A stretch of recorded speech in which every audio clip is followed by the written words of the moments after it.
बहुत टेंशन हो रही है यार, पेपर आने वाले हैं और मुझे तो कुछ भी याद नहीं है। जो कल पढ़ा था वो आज तक मुझे याद नहीं आ रहा है। इतना सिलेबस पेंडिंग है, मैं क्या करूं। आज तो पढ़ लिया, एग्जाम तक मुझे याद रहेगा भी।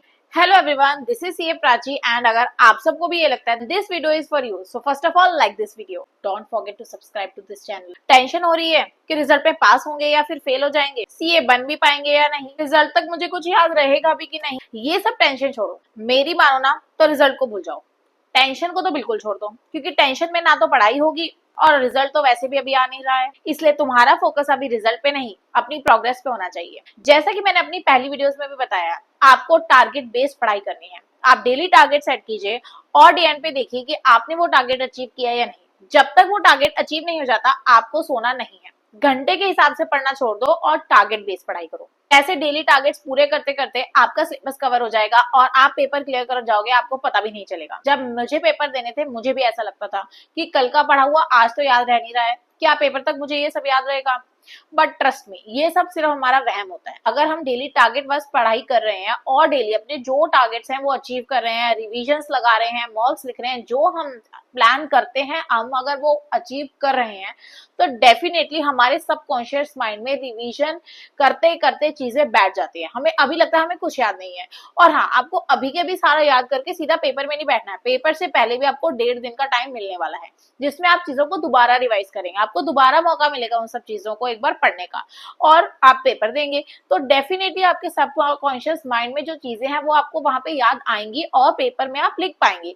जस्ट ट्रस्ट मी, मैंने पेपर दिए हैं और मेरे साथ भी सेम इशू होता था, बट सॉल्यूशन कुछ नहीं है। आपको बस प्रेजेंट में रहना पड़ेगा। फ्यूचर के बारे में मत सोचो, प्रेजेंट पे फोकस करो और डेली टारगेट्स अचीव करो। अब बात कर लेते हैं उन लोगों की जिनका अभी सिलेबस भी पेंडिंग है। अगर आप बात करें तो पेपर में कुछ ज्यादा टाइम नहीं रह गया है, सिर्फ 20 से 25 दिन रह गए। अभी तक आपका जो भी सिलेबस हो चुका है, you have to fully focus on revision now.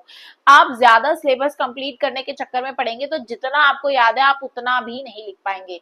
कितना ही सिलेबस आपका पेंडिंग होगा, 10 नंबर का, 15 नंबर का, उतना आप छोड़ दीजिए। जो आपने बाकी 80, 85, 90 मार्क्स का पढ़ लिया है उसको रिवीजन पे फोकस कीजिए, उसके ऊपर फोकस कीजिए। जो नहीं कर पा रहे हैं उसको छोड़ दीजिए, जो कर पा रहे हैं उस पे फोकस कीजिए। अब देखिए 14 आवर्स तो आपको डेली पढ़ना ही पड़ेगा, इससे कम पढ़ के तो भाई आप पास नहीं हो रहे हैं।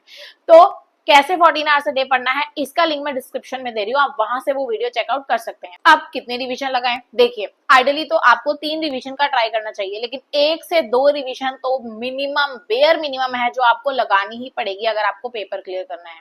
और टाइम भी 20 से 25 दिन रह गया है, तो अभी आप रिवीजन पे फोकस कर जाइए, सिलेबस को छोड़ दीजिए।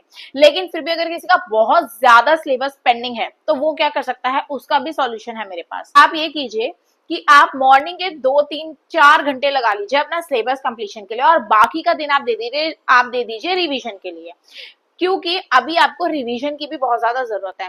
एंड माइंड में क्लियर कर लीजिए, जो टॉपिक आपका एंड तक छूट गया वो पेपर में आने ही वाला है। फोर्स ऑफ देने का कोई फायदा नहीं है, ये होता ही है। आप सोच लीजिए वो पेपर में आएगा टॉपिक, लेकिन कितना आएगा, 10 नंबर का आएगा, 15 नंबर का आएगा, इससे ज्यादा तो नहीं आएगा। बाकी का भी तो पेपर है, उसमें भी तो स्कोर कर सकते हो, तो आप उस पे फोकस करना। और जो बाकी के दिन बचे हैं उसमें भी आप एक डेडलाइन सेट कर लीजिए कि उस दिन के बाद आपको कुछ नया नहीं पढ़ना, आपको सिर्फ रिवीजन पे फोकस करना है। लास्ट के एटलीस्ट 15 डेज में आपको कुछ भी नया नहीं पढ़ना है, जो पढ़ चुके हैं उस पे ही फोकस कीजिए। एंड याद नहीं आ रहा, ये सिर्फ आपके माइंड में है, पेपर के टाइम आपको सब याद आ जाएगा। जस्ट ट्रस्ट मी, रिकॉल होगा 100% ना भी हो, लेकिन फिर भी आप पेपर देने लायक हो जाएंगे, इतना आपको रिकॉल हो जाएगा। एंड हाँ, जो भी आप रिवीजन में पढ़ रहे हैं उसका टारगेट ऐसे बना के चलिए, आपको 1.5 दिन जो मिलेगा पेपर से पहले उसमें आपको सारा रिवाइज करना है। तो आप अभी से वो क्वेश्चंस मार्क कर लीजिए, वो टॉपिक्स मार्क कर लीजिए, आप हाईलाइट कर लीजिए, आपने जो नोट्स बनाया उससे रिवीजन कीजिए, ताकि पेपर में जब 1.5 दिन का टाइम मिलेगा उसमें आप अपना सारा जो है सिलेबस उसको पूरा कर पाए। इस तरीके से पढ़ाई कीजिए। आपको पेपर फोकस पढ़ाई करनी है, 1.5 दिन में कैसे रिवीजन होगा उसकी तैयारी आज से करते जाइए।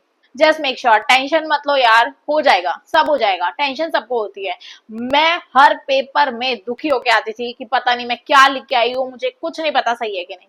बट देखो क्लियर हुआ ना, तो just trust yourself, just believe in yourself. अगर आप डेली कंसिस्टेंटली पढ़ रहे हो, आपने रिवीजन किया, आपने मॉक लगाए, आपने अच्छे से सब कुछ कवर किया, तो क्यों नहीं क्लियर होगा, जरूर क्लियर होगा। एंड आप जिंदगी में पहली बार पेपर तो देने रहे हो, 10th में भी पेपर दिए हैं, 12th में भी पेपर दिए हैं, बचपन से पेपर देते आ रहे हो यार, इतना घबराने की जरूरत नहीं है। इट्स जस्ट अ पेपर, पहले भी पेपर से पहले पढ़ते थे, याद आता था, तो अब भी याद आएगा। Trust yourself. All the best ये warriors. Don't forget to subscribe to this channel.